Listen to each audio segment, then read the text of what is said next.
There's this thing grief does to you. It makes you go numb completely. You want to cry, but the tears just don't come. And then one night, I picked up a book I had borrowed from a friend. Not even for myself, just to support her. And I read a letter from a mother to her daughter, and I completely broke down. For the first time in so many days, I finally cried. These are the 5 books that helped me feel. Hey everyone, I am Samriddhi and welcome to my channel. This is literally one of my first videos, so if you're here from the very beginning, hi, thank you. I already love you. I want this to be a space where we talk about books honestly, not just pretty covers and 5-star ratings, but the books that actually do something to you, the ones that find you at exactly the right moment. Today, I'm sharing 5 books about grief, healing, and the quiet pain of grief that does not have easy words. I'm talking about these books because I have lived inside these feelings. And I hope that whatever you are going through right now, at least one of these finds you the way they found me. So I think let's get into it, right? So, this is the book from the hook, and I need to tell you how I came to read it. My friend had just published this book, and I picked it up not because I was looking for healing, I picked it up because I wanted to support her. I had no idea what was waiting for me inside. This book follows a 16-year-old girl named Rose who has lost her mother. And as she tries to find her way through the grief and the guilt, she discovers something letters. Letters her mother had written to her for every birthday she would ever have. I don't know if you ever had a moment where a book just cracks you open. I was reading these letters and I started crying, like properly crying. For the first time in so many days of feeling completely numb and hollow, I finally felt something. Grief can do this strange thing where it blocks you. Like the sadness is too big to actually come out, and this book, these letters from a mother, that's what unlocked it for me. Renuka is an Indian author, which made this feel even closer to home. And she writes with this rawness that does not perform sadness, it just sits in it honestly. If you're grieving something or someone, please read this. It will definitely find you. So, moving on to the next book. I think almost everyone has heard of this book, but if you haven't read it yet, I need you to.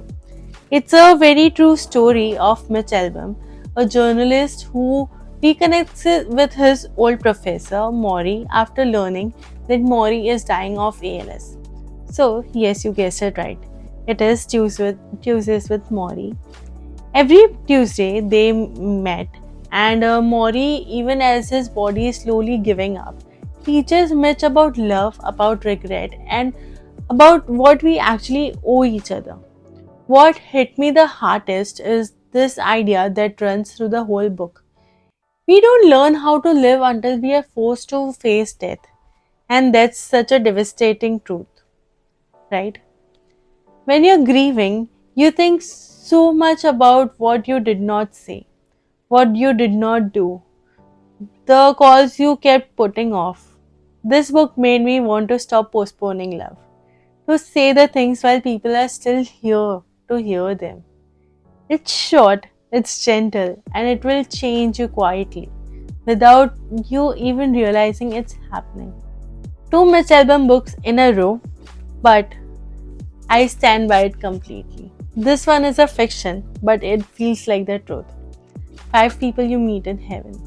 It follows a man named Eddie, an ordinary, unremarkable theme park maintenance worker, who dies in an accident.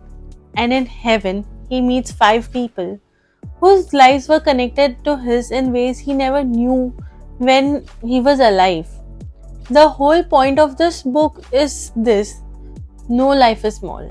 Every person you have crossed paths with, everything you did, every moment of pain you have survived, it all mattered, even if you could not see how.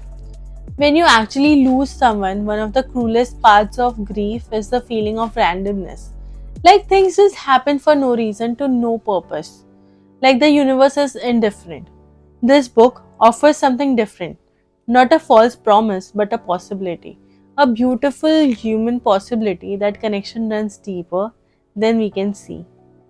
It also makes you think about the people in your own life who shaped you quietly, who you might never have properly thanked.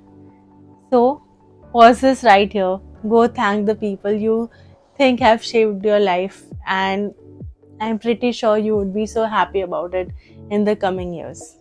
So, the next is this book. This book is different from the others. It's part research, part memoir, part grief companion, and it is one of the most validating things I've ever read. Hope Edelman lost her own mother as a teenager, and she spent years interviewing women who had done the same. What she found is that losing your mother, whether you're 8 or 18 or 40, leaves a very specific mark, one that does not really go away. It just changes shape. It shows up at your graduation when you want to call her. It shows up when you're sick, your wedding day, when you become a mother yourself. And nobody really talks about this. We talk about grief like it's a season you move through. This book says no. For some losses, you carry it. And that's not weakness. That's love with nowhere left it to go. Reading this, I felt seen in a way I did not expect from a book. Like someone had finally put words to the weight I had been carrying quietly. If you have lost your mother or someone who felt like one, this book is for you. Please be gentle with yourself when you read it. This book is Motherless Daughters by Hope Edelman. Moving on to the next. This is not a sad book, but it is okay to feel sad. So, I saved this one for last on purpose. Because after everything we just talked about, I wanted to end somewhere soft. Elizabeth Berko and Kerry Abramovsky wrote something here that sounds simple, but honestly, it's radical.